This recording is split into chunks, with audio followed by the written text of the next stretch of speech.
Hello everyone, this is our 8th video of top 50 SQL question. So इस question का नाम है customer who visited but did not make any transaction.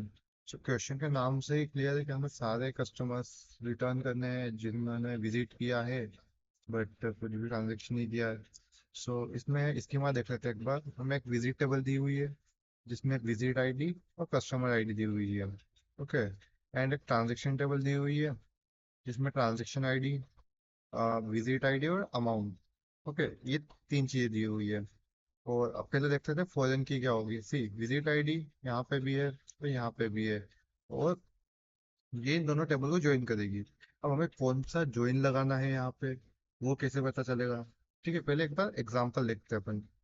सी, ये visit ID है 1 2 3 4 5 6 7 8. Okay, and customer ID है. सो अगर अपन यहाँ पे देखें कि क्वेश्चन में पूछा क्या है, write a solution to find the IDs of the user who visited without making any transaction and the number of times they made this type of visit. So हमें कस्टमर आईडी कहाँ से मिलेगी सारी, like, तो वो यहाँ से मिलेगी. ठीक है, तो एक टेबल अपनी ये हो गई कि यहाँ से हमें कस्टमर आईडी रिटर्न करनी है. तो कस्टमर आईडी सारी इधर होगी तो इसमें लेफ्ट जॉइन तो लगेगा. वो एक चीज क्लियर हो गई है. ठीक है, ये यहाँ पे ज्वाइन लगेगा इस टेबल से, और लेफ्ट ज्वाइन लगेगा. और फॉरेन की क्या होगी, विजिट आईडी होगी. ठीक है, और क्या चीज़ है, ट्रांजेक्शन सारे कस्टमर जिन्होंने ट्रांजेक्शन नहीं किया, तो यहाँ पे ट्रांजेक्शन आईडी नल होगी. ठीक है, वो हम रिटर्न कर देंगे वो सारी रोज. उसके साथ साथ में हमको count of number of transaction भी करना है. ठीक है, कि कितने बार ऐसा किया है उसने कि उसने विजिट किया है बट कभी भी ट्रांजेक्शन नहीं की. ठीक है, तो हम क्या यूज कर लेंगे, एक एग्रीगेट फंक्शन यूज कर लेंगे, काउंट. ओके, वो काउंट वो सारी रोज काउंट कर लेगा जहाँ पे भी नल है. ठीक है, और उन रोज का काउंट निकालने के लिए हम उसको ग्रुप बाय कर देंगे. ग्रुप बाय कस्टमर आईडी, उस पर्टिकुलर कस्टमर का उसने कितनी बार, उसकी आईडी नल है वो काउंट में स्टोर होती जाएगी. ठीक है, सो हम इसकी क्वेरी लिखते हैं, उससे समझाता हूँ मैं. सी select.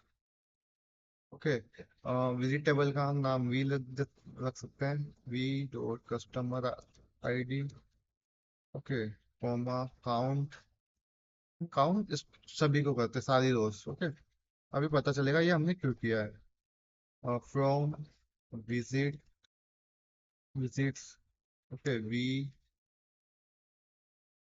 Comma, sorry, left join transactions की. ओके, ऑन क्या आएगा, v dot visit ID equal to t dot visit ID. अब हम कंडीशन क्या लिखेंगे, वेयर. ठीक है, इसमें से हम तीनों इस टेबल में से हम किसी का भी लिख सकते हैं कि ट्रांजैक्शन आईडी ना लो, विजिट आईडी ना लो, या फिर अमाउंट ना लो. But the best possible case है कि ट्रांजैक्शन आईडी को ही नल करें. ट्रांजैक्शन, ये हम ट्रांजैक्शन आईडी को ही नल क्यों कर रहे हैं, क्योंकि मान लो कि कुछ ऐसा केस हुआ जहाँ पे ट्रांजैक्शन आईडी एग्जिस्ट करती है, विजिट आईडी एग्जिस्ट करती है बट अमाउंट नल है. सो उस केस में अपना फेल हो जाएगा. बट तो हम बेस्ट केस सिनारियो लेते हैं कि ट्रांजैक्शन ही नहीं हुई. हम ट्रांजैक्शन आईडी को ही नल ले लेते हैं, ट्रांजैक्शन आईडी इज नल.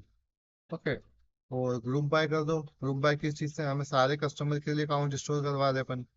हर एक कस्टमर के लिए अकाउंट स्टोर करवा दे, तो ग्रुप बाय क्या होगा, ग्रुप बाय कस्टमर आईडी. तो v dot customer underscore ID. Okay, and order by कुछ दिया है. Okay, we can return result in any order. Okay, check करते कुछ सिंटैक्स एरर तो नहीं है.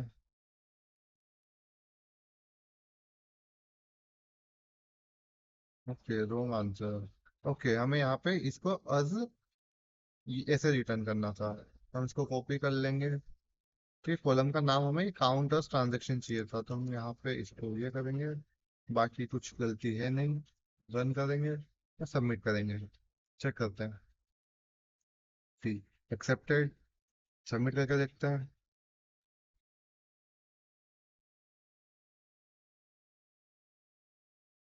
Yes, it is correct answer.